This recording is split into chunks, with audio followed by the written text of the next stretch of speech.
There is a man, standing at the edge of everything he was never supposed to have: education, dignity, a voice, a future, and yet here he stands, not just surviving, but teaching the rest of the world how to live. That man is Booker T. Washington, and the book he left behind, Character Building, is not just a collection of speeches. It is a blueprint for becoming someone worth becoming. This is not a book about wealth. It is not a book about fame. It is a book about something far more valuable, something that cannot be taken away from you, something that no economic collapse, no cruel system, no act of injustice can strip from your soul. It is about character. It is about who you are when no one is watching, what you do when it is hard, how you carry yourself when the world has given you every reason to fall apart. So settle in, because what you are about to hear could genuinely change the way you see yourself, the way you see your work, the way you treat other people, and the way you walk through the world. Every word in this summary has been pulled from the deep well of Washington's wisdom, and it is offered to you today, not as history, not as lecture, but as a conversation, one that Washington himself would have wanted to have with you directly. Booker T. Washington was born into slavery in 1856, in a small, dirt-floored cabin in Virginia. He never knew his father. He grew up wearing a rough linen shirt that scratched his skin like needles. He had no shoes, no books, no name recognized by law. And yet, from those impossible beginnings, he went on to build Tuskegee Institute, become one of the most influential educators in American history, advise presidents, write books that moved nations, and deliver speeches that made grown men sit down and rethink their entire lives. He did not do this by waiting for the world to be fair. He did this by building character so solid, so deep, so unshakable, that no unfair world could destroy it. And that, more than anything, is what character building is trying to teach you. Let us begin at the beginning, with something Washington returns to again and again in this book, not because he is repeating himself, but because it is the kind of truth that takes time to fully sink in. He says, in more ways than one, that character is not something you are given. It is something you grow, slowly, day by day, choice by choice, hour by hour. Think about that for a moment. In a world that is obsessed with shortcuts, with hacks, with quick transformations, Washington is telling you something almost rebellious. There are no shortcuts to character. You cannot download it. You cannot fake it for long. You cannot buy it. You build it, one decision at a time, one moment of honesty at a time, one act of service at a time. He tells his students at Tuskegee, directly and without softening it, that the world will not judge you primarily by your intelligence, your talent, or your ambition. The world will judge you by your character. And the people who are watching you, your employers, your neighbors, your community, they are not watching you on your best days. They are watching you on your ordinary days. They are watching how you treat the person who can do nothing for you. They are watching whether you show up when you said you would. They are watching whether you finish what you started, even when it stopped being exciting. Washington had a story he used to tell, and it goes something like this. There was a young man who came to Tuskegee looking for an education. He was bright, eager, full of energy. He wanted to learn quickly, to rise fast, to be recognized. But in the early days of the school, the students were expected to do more than study. They were expected to work. They farmed the land. They built the buildings. They cooked the meals. They cleaned the dormitories. And this young man, proud and ambitious as he was, resented it. He had not come here to scrub floors. He had come here to learn. Washington noticed this. And one morning he sat down beside the young man and said something that stayed with him for the rest of his life. He said, "The man who is too proud to clean a floor well will never be trusted to build a building, not because cleaning floors is the point, but because how you do the small thing is how you do everything. Your character does not switch on when the stakes are high. It is always on. It is always being written." That story captures something essential about this book. Washington was not just teaching academic subjects at Tuskegee. He was teaching people how to be. He believed, with everything in him, that the most important education was not the kind that filled your head with knowledge, but the kind that built your spine, your integrity, your reliability, your sense of responsibility to others. He talks about cleanliness in this book, and at first it might seem like a strange thing to spend time on. Cleanliness? Really? But Washington was not talking about cleanliness as a matter of hygiene alone. He was talking about it as a matter of dignity, as a symbol of self-respect. He had come from a world where enslaved people were deliberately kept in conditions of filth and deprivation, as a way of saying, "You are not worth more than this." And when he insisted on clean clothes, clean rooms, clean hands, he was making a profound statement. He was saying, "You are worth more. Act like it. Present yourself like it. Let your outer life reflect the inner life you are building." He pushed his students to take pride in their appearance, not out of vanity, but out of self-worth. There is a difference. Vanity says, "Look at me." Self-worth says, "I respect myself enough to present myself well." And when you respect yourself, you begin to carry yourself differently. You speak differently. You make different choices. The outside shapes the inside, just as the inside shapes the outside. Now here's where Washington goes even deeper, and this is one of the most quietly powerful ideas in the entire book. He talks about honesty, and he does not talk about it in vague, inspirational terms. He gets specific. He gets practical. He says, be honest, even when it costs you something. Especially then, because that is the only kind of honesty that actually means anything. Anyone can be honest when it is easy. Anyone can tell the truth when the truth flatters them, when it costs nothing, when there is no risk involved. But what about when you made a mistake? What about when admitting the truth might make you look incompetent, or careless, or wrong? What about when lying would be so much easier, so much smoother, so much less painful? Washington says, tell the truth then. Tell it clearly. Tell it without excessive excuse-making. Take responsibility, and watch what happens to your reputation over time. Because people may forgive a mistake, but they rarely forgive a lie.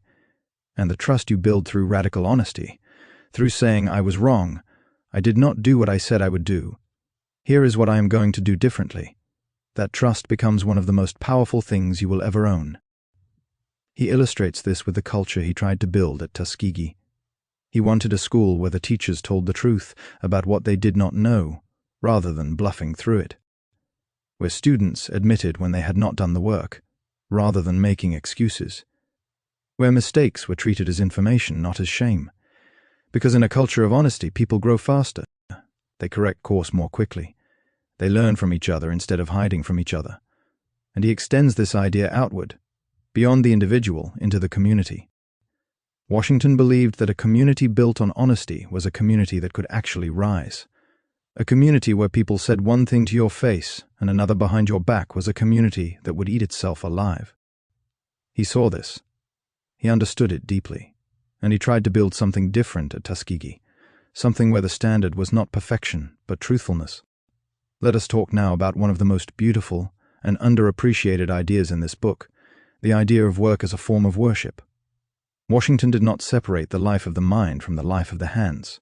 He thought that separation was one of the great mistakes of education, one of the great mistakes of society. He believed that working with your hands, building something real, growing something from the earth, making something useful, this was not beneath intellectual people. It was part of what it meant to be a whole person. He famously said that no man who has learned to do one thing well need fear the future. And he meant it. He meant that the person who can farm with excellence, or build with precision, or cook with skill, or sew with care, that person has something real to offer the world. That person has value that cannot be argued away. That person is not dependent on anyone else's opinion of them, because their work speaks for them. This was radical in his time, because there was a prevailing idea that manual labor was degrading, that the truly educated person sat and thought and wrote and spoke and left the physical work to others. Washington pushed back against that idea with everything he had. He taught at Tuskegee that farming was science, that carpentry was geometry, that cooking was chemistry. He showed his students that there was no such thing as lowly work, only lowly attitudes toward work. And when you carry that idea into your own life, it changes everything. Because most of us spend most of our time doing things that feel ordinary, things that do not feel important, things that do not announce themselves as meaningful. We answer emails. We wash dishes. We fill out forms. We do maintenance work. We show up. And Washington is saying how you do those things, the attention you bring to them, the care you put into them, the pride you take in doing them well. That is your character being written in real time. There is a story that circulates about Washington and a wealthy white donor who came to visit Tuskegee. This man had heard about the school and was curious but skeptical. He arrived unannounced early in the morning and was met at the gate not by a secretary or a formal welcome, but by a man in work clothes who greeted him warmly and offered to show him around the property. The man in work clothes walked him through the fields, explained the curriculum, showed him the buildings the students had constructed with their own hands, and spoke about the school with such deep knowledge and genuine passion that the visitor was completely captivated. Only at the end of the tour did the visitor realize that the man in work clothes was Washington himself. And that moment, that simple, unassuming, unhurried morning walk, secured one of the largest donations the school had ever received. Not because Washington had performed or impressed or strategized, but because the visitor had seen, in undeniable terms, a man of extraordinary character, a man who was not above the work, who was in it, who loved it, who lived it. That is what character looks like, not announced, just lived. Washington also spends considerable time in this book talking about the relationship between education and service, and this is where the book becomes almost spiritual in its depth. He believed that education was not complete until it turned outward, until it became useful to someone else. He worried about students who accumulated knowledge and kept it to themselves, who used their education only to elevate themselves without lifting anything around them. He wanted to produce graduates who went back to their communities, who used what they had learned to solve real problems, who built schools in their towns, who taught farming techniques to their neighbors, who started small businesses, who served on local councils, who showed the people around them what was possible. He wanted education to ripple outward. He wanted every Tuskegee graduate to become, in their own right, a center of light in their community. And he made this point in a way that was both practical and deeply moving. He said, "The measure of a person's education is not how much they know, but what they do with what they know. You can have a mind full of information and still be useless to the world. Or you can have a more modest education, but use every bit of it to serve, to build, to help, to teach, and in doing so, you will have lived a life of extraordinary value." This idea of service as the highest expression of education runs through every chapter of character building, and it connects directly to Washington's own life. He did not build Tuskegee to make himself famous. He built it because he had seen, with his own eyes, what happened to black communities in the post-Civil War South when they had no access to education. He had seen the poverty, the vulnerability, the way people were exploited when they had no skills, no knowledge, no economic foundation, and he decided to do something about it. Not to write about it, not to theorize about it, to actually build something that addressed it. He poured his entire life into that school. He traveled across the country, across the world, giving speeches, raising funds, persuading donors, because he understood that this work was bigger than him, that it had to outlast him, that it was not about his legacy, but about the thousands of people whose lives would be changed by what was built there. That is a level of commitment to service that most of us, if we are honest, find humbling. But Washington is not telling this story to make you feel small. He is telling it to show you what is possible when your work is driven by something larger than personal gain, when you are not just building a career, but building something that matters, something that helps, something that will still be standing after you are gone. You find a kind of energy, a kind of resilience, a kind of joy in the work that you simply cannot manufacture any other way. Now let us talk about something Washington addresses with remarkable directness in this book, and that is the danger of bitterness, the danger of carrying resentment, the danger of letting the injustices done to you define your future. Washington lived in an era of horrifying injustice. The South in which he built Tuskegee was a world of legal segregation, of violence, of systematic humiliation, of economic exclusion. He was navigating a world that had been designed to keep him and everyone who looked like him from rising. And he knew it. He was not naive about it. But he made a choice, one of the most difficult choices a person can make, to not let hatred live in him. Not because he thought the system was acceptable, not because he was forgiving injustice, but because he understood that bitterness corrodes the vessel that contains it. That when you carry hatred, you carry it everywhere. It infects your relationships, your work, your thinking, your health. It becomes the lens through which you see everything, and it warps the view. He pushed his students toward what he called constructive energy, taking the anger, taking the hurt, taking the injustice, and converting it into fuel for building, for creating, for achieving. Not pretending the injustice was not there, not suppressing the pain, but refusing to let it own you, refusing to let it become your identity. Choosing, every single day, to put your energy into what you could build rather than into what had been taken. This is extraordinarily hard, and Washington never pretended it was easy. But he modeled it, he lived it, and the evidence of that choice is Tuskegee Institute, which still stands, which still educates, which still serves. That institution is the physical manifestation of what happens when you refuse to let bitterness win. There is a moment in one of his speeches, captured in this book, where he speaks to a group of young students who are clearly carrying a lot of anger, a lot of pain, a lot of righteous frustration at the world they have been handed. And he does not dismiss their feelings. He does not tell them to smile and be grateful. He says, I understand.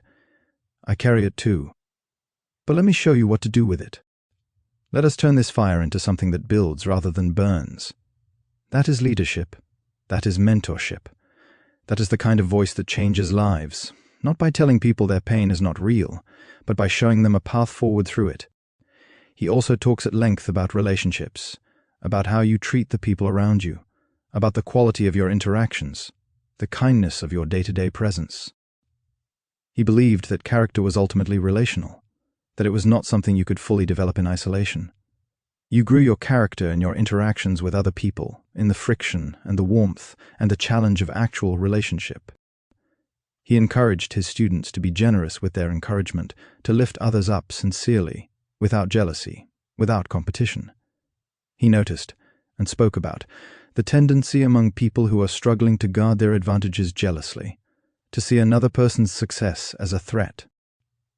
And he said, that is backwards. When the person next to you rises, the whole community rises.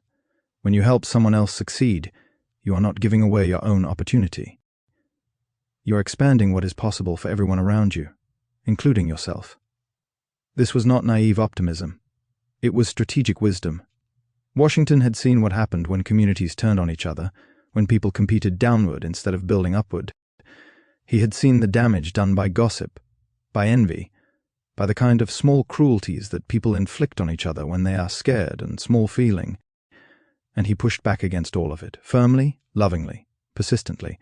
He talked about the importance of gratitude, real gratitude, not performative gratitude, not the kind you express to make a good impression, but the kind that changes how you see your life. He said that one of the marks of a growing character was the ability to find genuine thankfulness even in difficult circumstances, not because everything is fine, but because thankfulness opens your eyes to what is good and real and present in a way that complaint never does. He would walk through Tuskegee with students and point out things, the fact that they had a library, the fact that they had classrooms, the fact that they had teachers who cared, the fact that they had each other.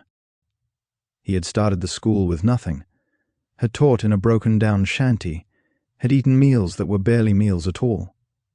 And he wanted his students to feel the weight of what they had, not to make them feel guilty, but to make them feel alive to it, awake to it, motivated by it.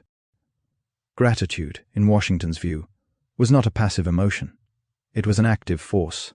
It was the thing that kept you from becoming entitled, from becoming careless, from losing the fire that drove you in the first place. When you remember where you came from, when you remember what it cost, when you remember who sacrificed so that you could be here, you do not take it lightly. You do not waste it. You carry it forward. He also spends time, beautifully and practically, on the subject of self-control. He believed that one of the most important things a person could develop was the ability to manage their own impulses, their temper, their desire for immediate gratification, their tendency to react before they had thought. He said that the person who could not govern themselves would always be governed by someone else, by their circumstances, by their emotions, by their worst moments. He told stories of students who had talent but no self-control, who were brilliant but unreliable, who could do extraordinary things when they felt like it but fell apart when they did not. And he said, that is not enough. The world does not run on feeling like it. The world runs on showing up anyway, on doing the hard thing even when you are tired, on keeping your word even when it became inconvenient. Self-control, in Washington's view, was not about suppressing your humanity. It was about directing it. It was about taking the energy of your emotions, your ambitions, your frustrations, your desires, and channeling them towards something constructive, rather than letting them scatter you in all directions at once. He had a particular thing he said about anger, and it is one of the most useful ideas in the entire book. He said, "You will feel anger. That is human." But the man of character asks himself, before he speaks, before he acts, will this response build something or destroy something? Will it create or will it corrode? And if the answer is that it will destroy, will it corrode, then the man of character takes that anger and holds it until it can be shaped into something useful. That takes practice. It takes years. It is not a switch you flip, but it is a muscle you build. One situation at a time, one moment of restraint at a time, one breath at a time. Around the 10-minute mark of listening to this, you might be thinking, this is a lot to ask of a person, and you would be right. Washington never pretended that building character was easy. He never gave anyone a shortcut. But here is what he also said, and this is the part that makes it bearable, that makes it possible. He said, you do not have to do all of this at once. You start where you are. You do the next right thing. You build the next small habit. You make the next honest choice. And over time, without you even fully noticing it, you become someone different. Someone stronger. Someone steadier. Someone worth trusting. That is how character works. It is not a dramatic overnight transformation. It is a slow, patient, daily accumulation of choices. Like water carving stone, it is not force that does it. It is consistency. It is showing up, again and again, and doing the thing. Washington also writes about the relationship between character and community with a depth that is really quite moving. He understood that no one builds their character in a vacuum. You are shaped by the people around you. You are lifted or lowered by the culture you inhabit. And this gave him a particular urgency about building good institutions, good schools, good communities, places where the standard was high, where excellence was expected, where honesty was the norm, where people held each other accountable with love rather than judgment. He believed that Tuskegee was not just a school. It was an experiment in what a community could look like when character was taken seriously. When people were expected to do their best, to be honest, to serve others, to take pride in their work, something remarkable happened. Not perfection, not utopia, but something genuinely better. A community where people actually trusted each other, where the work was real and the results were real and the relationships were real. He talked about the danger of communities that tolerated low standards, where cutting corners was acceptable, where dishonesty was winked at, where the people who did the most were not recognized, and the people who did the least faced no consequences. He had seen what happened to those communities. They did not grow. They did not rise. They slowly, quietly fell apart, and he pushed his students to be the kind of people who raised the standard wherever they went. Not by lecturing others, not by making themselves the morality police, but by being themselves, the kind of person whose presence made a room slightly better, whose reliability was so consistent that people organized their plans around it, whose honesty was so dependable that no one had to wonder what they actually meant. That kind of person changes communities just by existing in them, just by being present, just by continuing to be who they are. Now let us talk about something that Washington addresses in a way that surprised me when I first read it. He talks about ambition, and he is not suspicious of it. He does not think that wanting to achieve, wanting to rise, wanting to do great things is a problem. He thinks it is essential. He thinks it is a gift. But he draws a sharp distinction between ambition that serves and ambition that only consumes.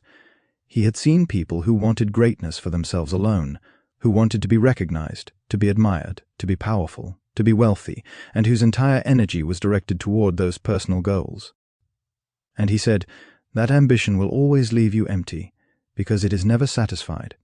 There is always more to want. There is always someone who has more.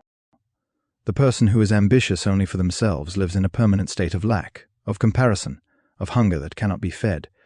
But the person who is ambitious for something beyond themselves, who wants to build something that will outlast them, who wants to leave a community better than they found it, who wants to be part of something meaningful, that person's ambition has a direction, a purpose, a flaw that keeps them from collapsing into themselves. That person can lose a battle and not lose the war because the war is not about them. It is about the thing, and the thing goes on. Washington directed his own ambition entirely toward Tuskegee, toward the education of Black Americans in the South, toward the building of economic self-sufficiency in communities that had been stripped of everything. That gave him a clarity that is almost enviable. He was never distracted by personal rivalries because he did not have time for them. He was too busy building. He was too busy teaching. He was too busy doing the actual work. And he encouraged his students to find that same sense of directed purpose, to ask themselves not just what do I want to become, but what do I want to build? What do I want to contribute? What do I want to be part of that is larger than my own success story.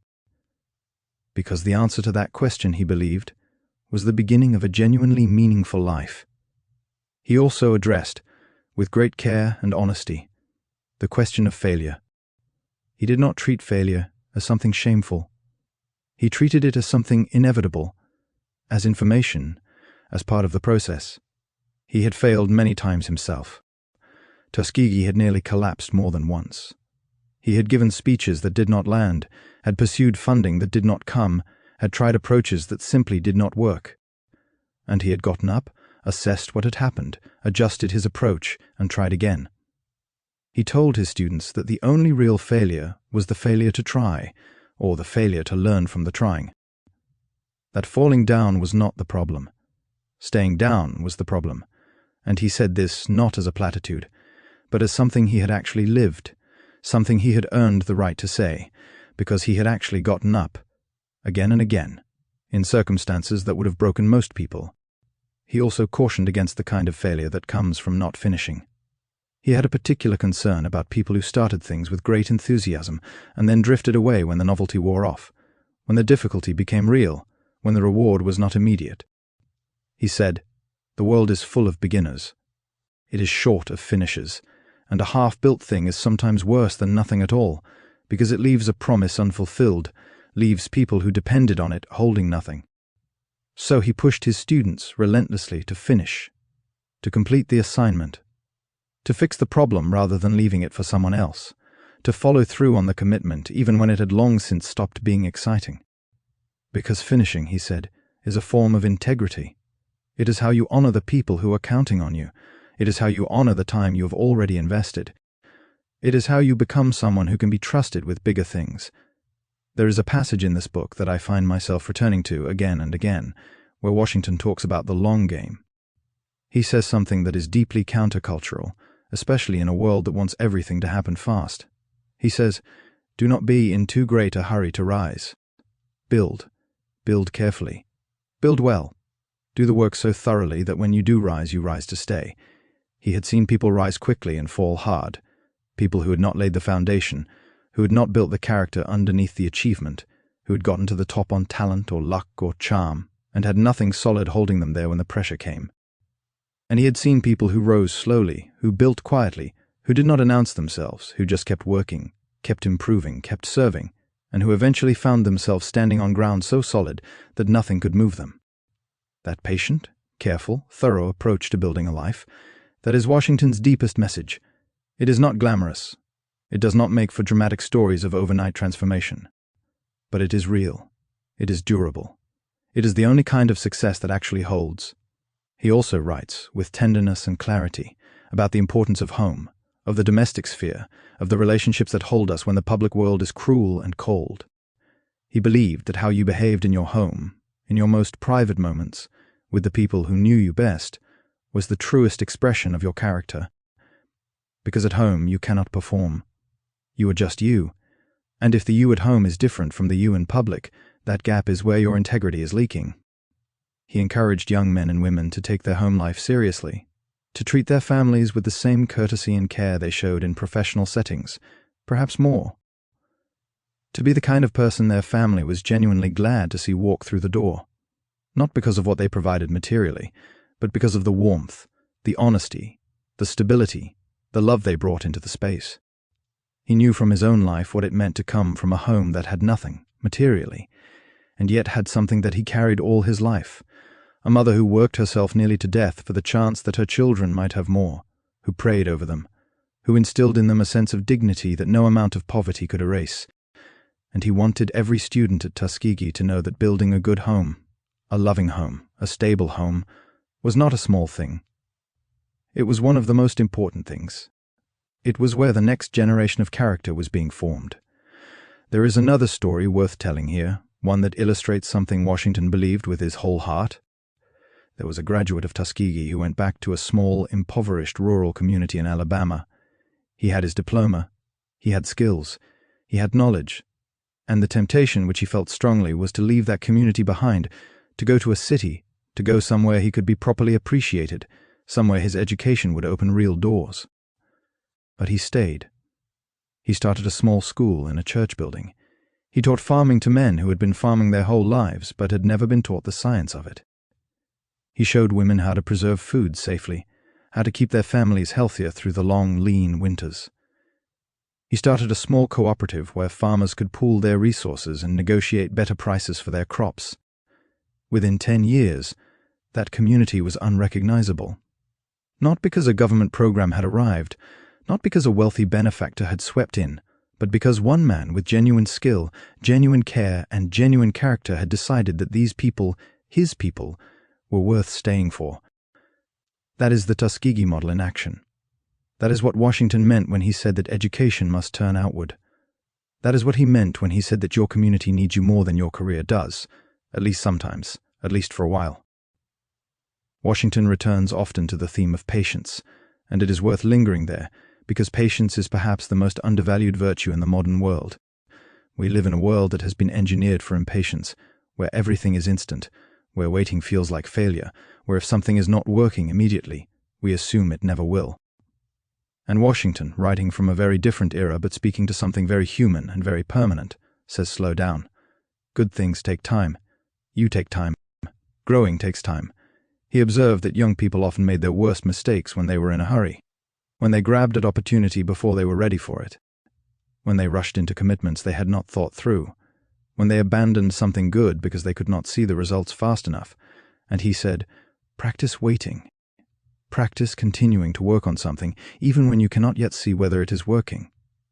Practice trusting the process, not because you are passive, but because you understand that some things simply cannot be rushed, and trying to rush them only breaks them. He also talked about what he called the danger of surface education, and this is something that feels remarkably relevant today. He had seen people who had the appearance of education, who could talk about ideas, who had the vocabulary of educated people, who could impress in a conversation, but who had not actually done the hard work of mastering anything.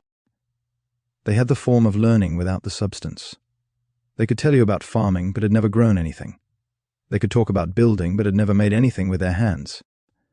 And he found this troubling, not because talking was bad, but because talking without substance was a kind of lie. He wanted his students to actually know things, to actually be able to do things, to be the person in the room who could fix the broken thing, grow the dead soil, solve the actual problem, not just discuss the theory of it.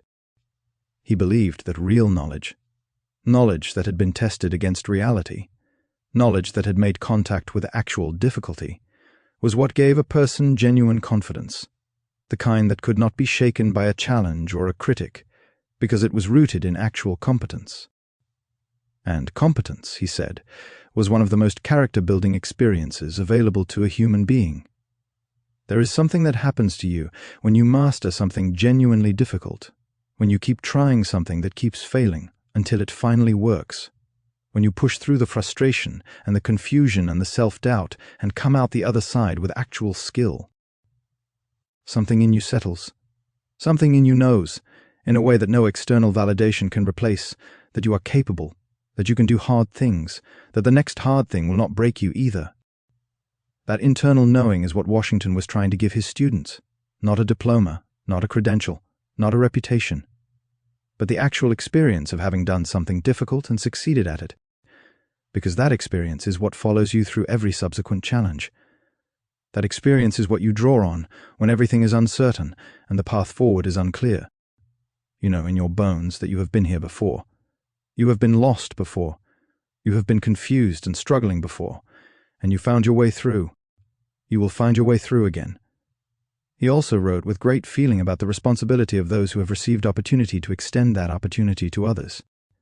He said that the greatest ingratitude was to receive an education, to receive a chance, and then to hoard it, to use it only for yourself, to pull the ladder up behind you.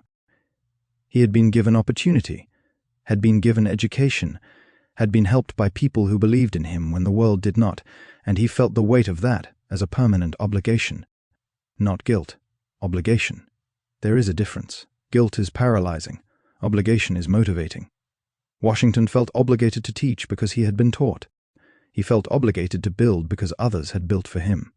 He felt obligated to open doors, because doors had been opened for him, and that sense of obligation, rather than burdening him, gave him extraordinary energy, because it connected his personal success to something much larger than himself. He encouraged every graduate of Tuskegee to carry that same sense of obligation, to look at what they had received and ask, "Who can I now give this to? Who is where I was 5 years ago? Who needs what I have now learned?" And to act on that question, not someday, not when they had more, not when they were established and secure, but now, with what they had where they were. That is perhaps the most radical thing in this entire book. The idea that you do not have to wait until you are done growing to start giving. That the act of giving is itself part of growing. That teaching someone else what you know is one of the best ways to deepen your own understanding.